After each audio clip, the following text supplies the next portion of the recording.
Hi, how's it going? I'm Marlene. Thanks for wandering by. And if it's your first time wandering by, welcome. And for those of you that are returning, thanks for wandering by again.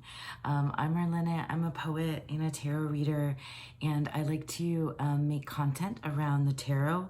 As well as creative writing exercises linked with the tarot, and other just random things that occur to me.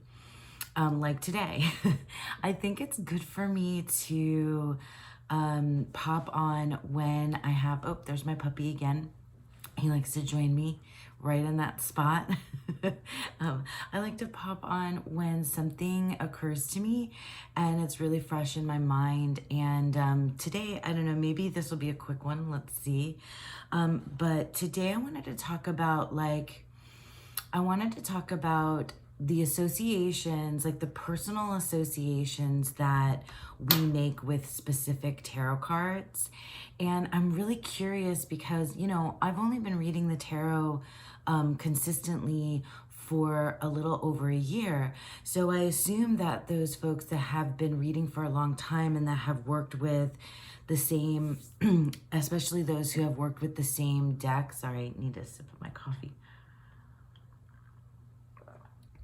Especially those people that have worked with the same deck for many, many years, how it is that when you read and you make a specific personal association, whether it be in that particular reading or in the way that you learned how to read the card, can you break that association? How do you break that association?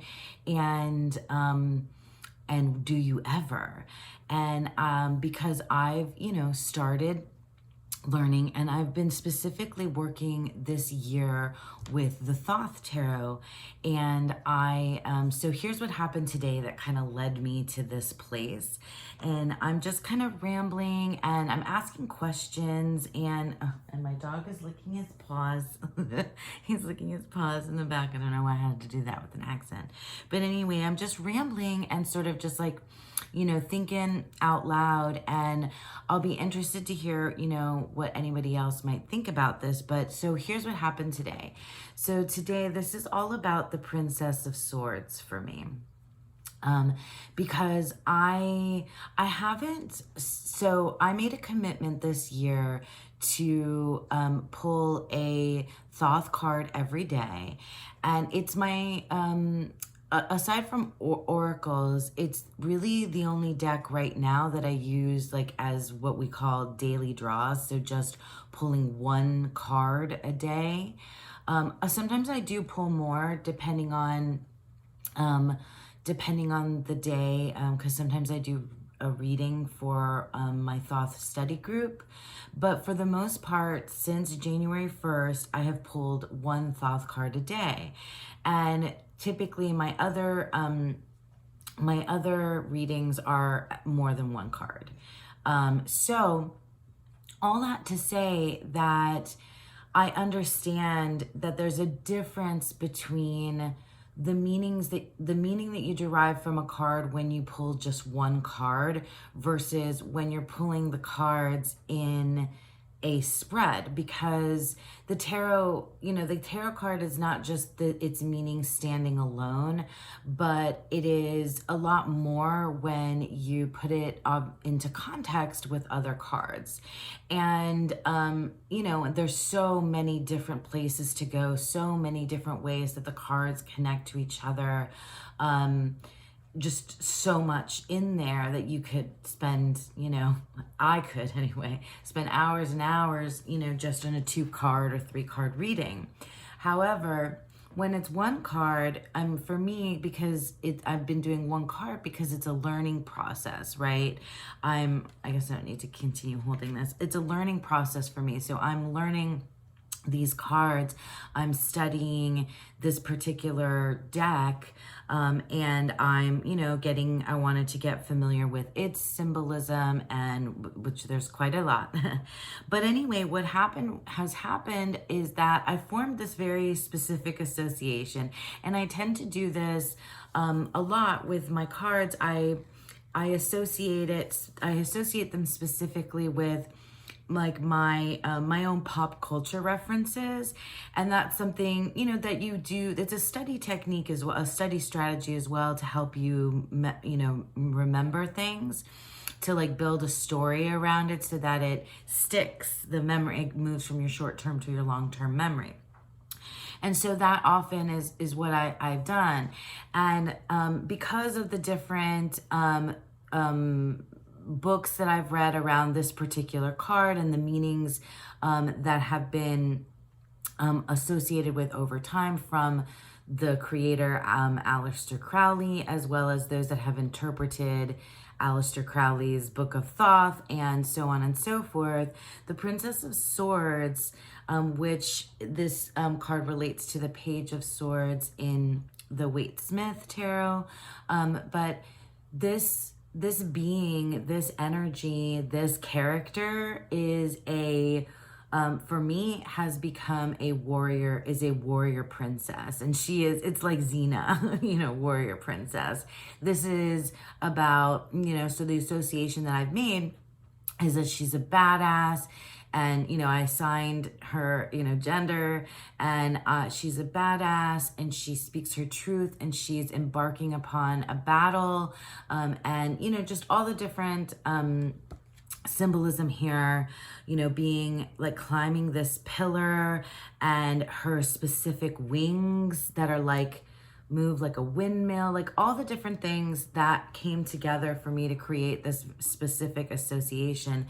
You know, her coloring in green, and the position of her sword, and the movement, you know, upwards, and like the literal, like, I mean, she's very much in motion and very much like coming out of something.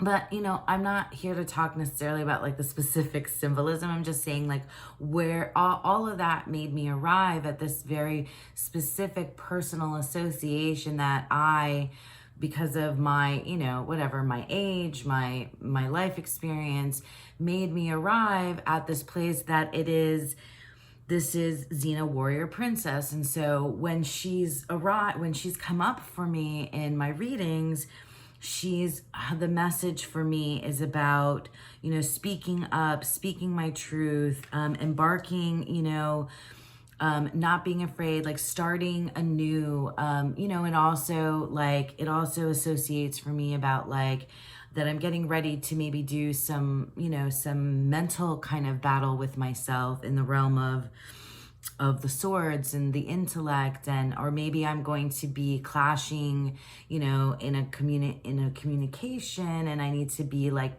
ready and prepared, you know.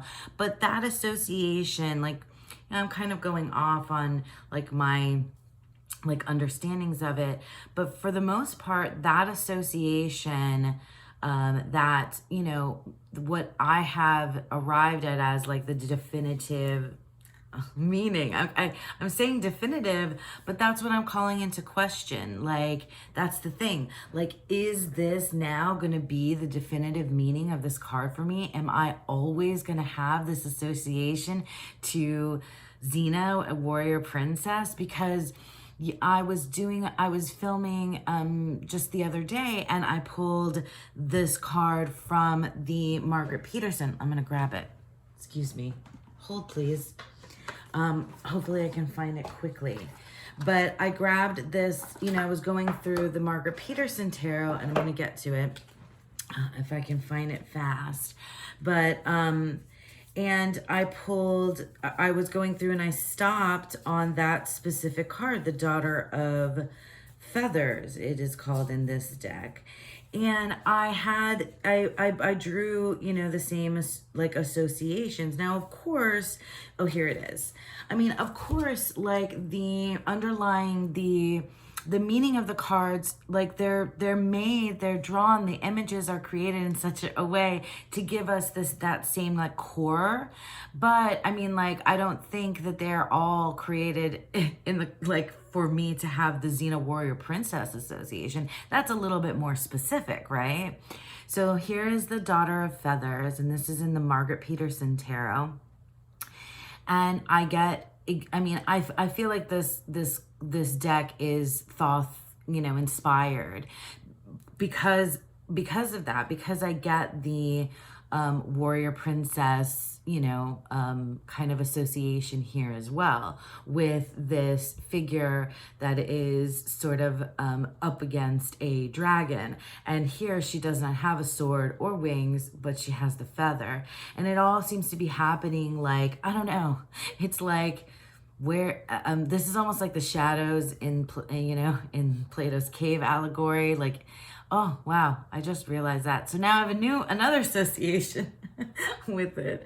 But for the most, I just feel like it's really interesting to think about. Like, and I pose the question to you, those of you that are newer to tarot and have been reading just for a short time, like, have you thought about that? That like the way that you've learned a specific card and like what, triggers your memory of it, like, is that something that has stuck for you? Is that something that you think will always stick? I went back through my year so far with the Thoth Tarot, and I went to every day that I had, every time I had pulled the Princess of Swords, which is only like two or three times, maybe 3 times total so far this year. And I wrote very similar things. I quoted from different books that I was working with, but I wrote, like warrior princess, then Xena warrior princess, then this badass, energy sort of thing. And I continue to have, that message that's coming through, which, I mean, I know, I understand that that's like the point, that the meaning is universal, that the meaning is something that will perpetuate, because that's where the magic lies. I mean, at least some of us may think that that's where the magic lies inside these cards, is that the meaning is, oh God, am I going to say the word absolute? I don't know, that the meaning is true, right? But I just think it's really fascinating that my association of this, like, whatever, very specific 90s pop culture reference is like sticking. And I, maybe I'll call this, the sticky, the stickiness of the tarot cards.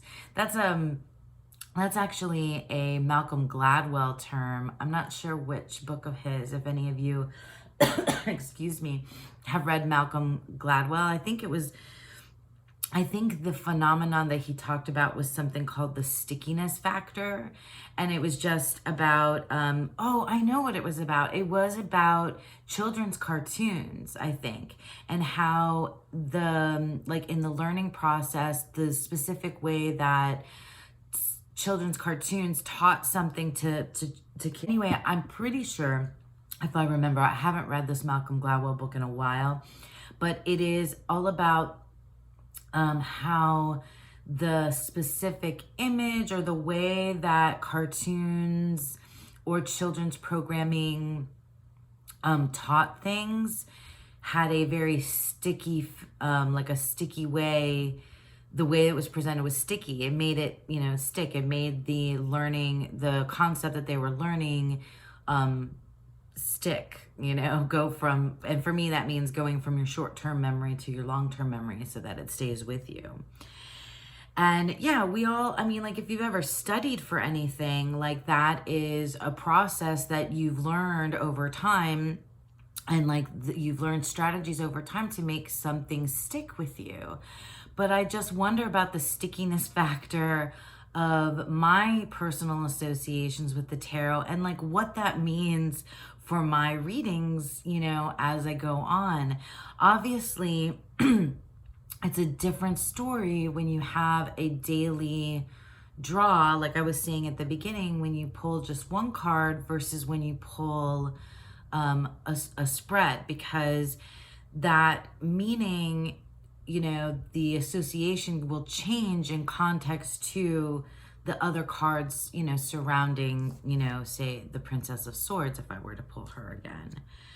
But that underlying, thing, that underlying association that I've made with the meaning, I feel like that may be stuck or sticky. I feel like it'll be sticking with me for a while. This reminds me of a joke that I have with my best friend, where it was years ago. I think we were like in our 20s, and I was, waxing poetic as I do about how this particular song made me think of this particular person. And I said something ridiculous like, this song will always make me think of so and so. And then right after that, I said, until I form a new association with the song. And we just like think that, because it's silly, right? It's funny that that you form these like deep attachments to particular things based on your own memories and stuff. And then until you form a new association with it. And honestly, I gotta tell you, I don't even remember what the song was or who I had the association with it too. Maybe she does. I'll probably ask my friend. And I'll get back to you on that if you're interested. But yeah, I mean, I just think it's really fascinating how our brains work and how the tarot works. And I'd love to know what I guess this is going to be the stickiness factor of tarot and tarot associations. And I'd love to hear, from you if you have a channel, like if you'd do a VR, that would be cool. Or just, in the comments, if you'd like to tell me what very personal, particular associations you might have made, and if you think that they're sticky, and what you think that may mean for yourself in the future. Oh, I think people are up and about at my house now. It's morning here. So anyway, I thought I'd pop on, share that idea with you, and wonder what you all might have to say, about that, or hopefully it just made you think about this as well. And so thanks for sticking around with me. Pointing at you. Thanks for sticking around. I hope if you've been here before and you've been enjoying my content, that you'll consider liking and subscribing. I've really started to grow a little bit, so it's really fun for me. And I appreciate all the support that I've gotten from my tarot buddies, as well as the Unicorn fam and the Boho Tarot Weavers. Awesome. So yeah, thank you for sticking around, and I hope that you all have a beautiful, wonderful day. Bye.